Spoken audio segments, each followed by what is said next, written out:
Hello everyone! Today we're making a delicious chocolate cake. So let's get started. Ingredients: 4 eggs,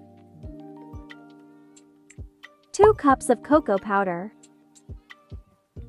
3 cups of sugar,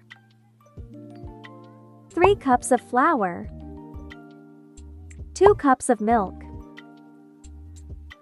1 cup of vegetable oil. In a large mixing bowl, put all the ingredients and then mix all together. Now we're going to bake these in the 350-degree oven for 30 minutes. After that, your chocolate cake is ready. Enjoy it!